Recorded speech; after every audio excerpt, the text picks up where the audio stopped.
Seria Regăsirea puterii interioare, capitolul Când înțelegi paradoxurile relaționale. Episodul 3.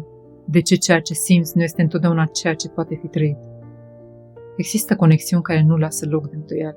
Nu pentru că sunt perfecte, nu pentru că sunt simple, ci pentru că sunt reale, le simți fără să le explici, le recunoști fără să le construiești și pentru o clipă ai senzația că totul se aliniază, că ceea ce ai căutat este aici.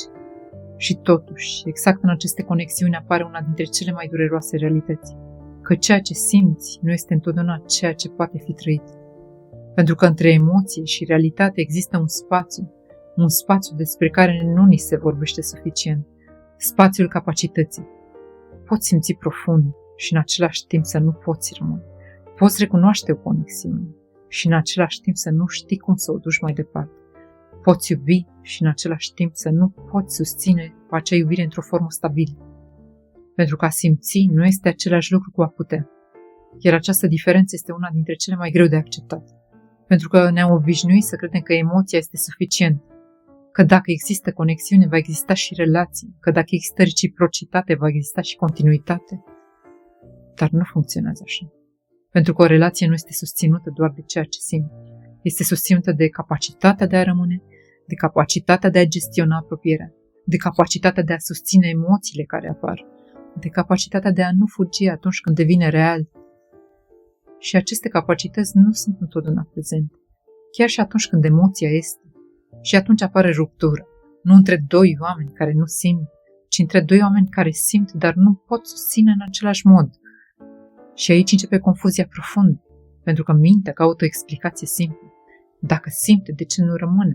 Dacă există, de ce nu se întâmplă? Dacă este reciproc, de ce nu devine stabil? Și poate că răspunsul nu este în lipsă, ci în diferență.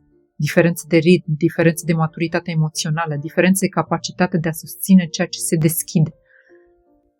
Și poate că unul dintre cele mai greu de acceptat adevăruri este acesta. Nu toate conexiunile reale sunt menite să devină relații. Nu pentru că nu sunt suficient de puternice, ci pentru că nu există încă spațiul în care să fie trăite. Și acest adevăr nu anulează ceea ce ai simțit. Nu îl face mai puțin real, nu îl face o iluzie, îl face incomplet. Nu în sensul că lipsește ceva, ci în sensul că nu poate fi așezat.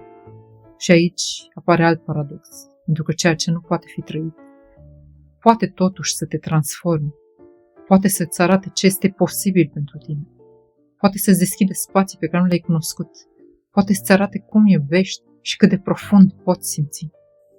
Dar nu toate aceste conexiuni vin să rămână. Unele vin să trezească și uneori, partea cea mai dificilă nu este să accepti că celălalt nu poate, ci să accepti că tu ai simțit ceva real și totuși nu poate fi trăit în forma pe care ai dorit-o. Și aici se schimbă perspectiva. Nu mai întrebi de ce nu a funcționat, ce a fost acolo și ce nu a putut fi susținut. Și în această claritate apare o liniște diferită. Nu pentru că nu doare, ci pentru că nu mai negi realitatea, nu mai negi nici ceea ce ai simțit, pentru că ambele pot coexista.